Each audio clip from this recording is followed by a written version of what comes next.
ce soir, chers compatriotes. Merci beaucoup. Vous suivez ces directs. Cette émission s'appelle La Conscience nationale.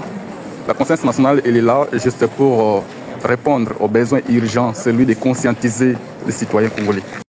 J'ai publié un sujet sur ma page Facebook où j'ai parlé du président de la République qui aurait incité son porte-parole, Madame Tina Salama. C'est vrai que cette situation, ça nous inquiète beaucoup parce que beaucoup de gens ne comprennent pas. Il y a des gens qui m'ont écrit, même que ce soit en privé ou en public, il y a certains qui m'ont insulté en disant, allant jusqu'à dire que ça nous concerne en quoi, mais beaucoup de gens ne comprennent pas. Premièrement, il faut savoir que la fonction président de la République n'a pas de vie privée. Tout ce que le président fait, il le fait en tant que chef de l'État. Alors, le chef de l'État, il a l'obligation d'honorer cette fonction. En guise de quoi, il ne peut pas s'exposer à commettre certains abus. Déjà, vous ne comprenez pas que c'est contre la moralité publique de trouver un agent qui puisse engrosser un autre agent. Si vous ne savez pas, le président de la République, c'est un mandataire. On lui a donné un mandat de 5 ans pour le peuple, avec le peuple congolais. Donc, dans ces 5 ans-là, il doit travailler pour la République. Son cabinet, ce ne sont pas ses travailleurs à lui, ce sont des travailleurs de l'État qui lui accompagnent dans l'accomplissement de son travail. Maintenant, il arrive à engrosser sa porte-parole.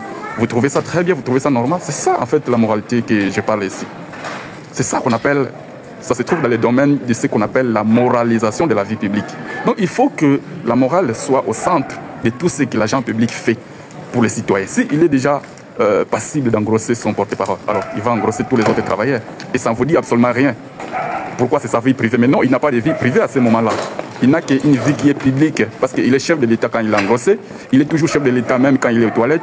Ce qui veut tout simplement dire qu'il est chef de l'État dans tous les actes qu'il pose. Et que ces actes-là doivent être animés de bonnes volontés, de bonnes mœurs, de bonnes vies et mœurs. Donc il ne peut pas poser des actes qui sont contraires aux bonnes vies et mœurs. Il ne peut pas poser des actes qui sont contraires à l'article 165 de la Constitution. Voilà. Là, il serait passible de ce qu'on appelle les infractions du droit commun.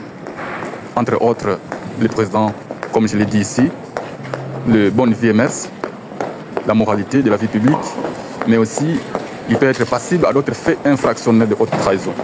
Félix Tshisekedi, ça, il doit expliquer ça aux Congolais. Qu'est-ce qu'il a fait avec Madame Tina Salama? Il doit éclairer l'opinion. Ce n'est pas sa femme, c'est un travailleur de l'État, Madame Tina Salama. C'est la porte-parole du président de la République. Le président de la République, c'est un fonctionnaire, c'est un agent de l'État. Il travaille pour le compte des Congolais. S'il ne fait pas bien son travail, tous les Congolais ont le droit de les critiquer.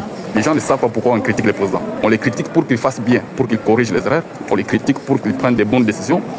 On les critique pour qu'il pose des bons actes qui vont aider 110 millions d'autres Congolais à se retrouver dans leurs droits. 110 millions d'autres Congolais à s'en sortir. Lui, il a beaucoup d'argent, mais les autres Congolais souffrent. Si lui, il commence à en s'aider, puis il n'y a aucune sanction.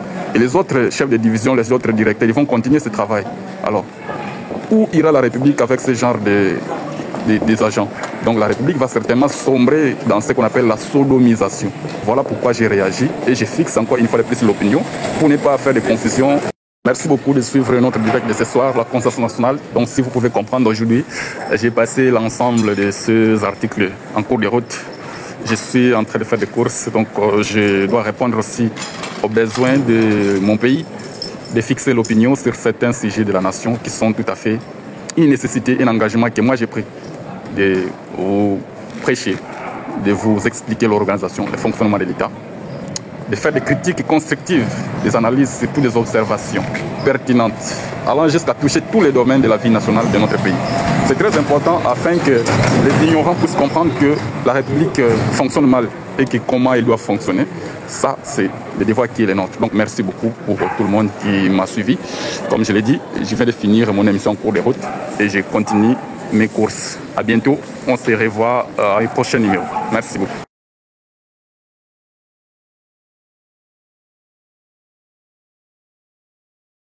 10 millions d'autres Congolais, des agents.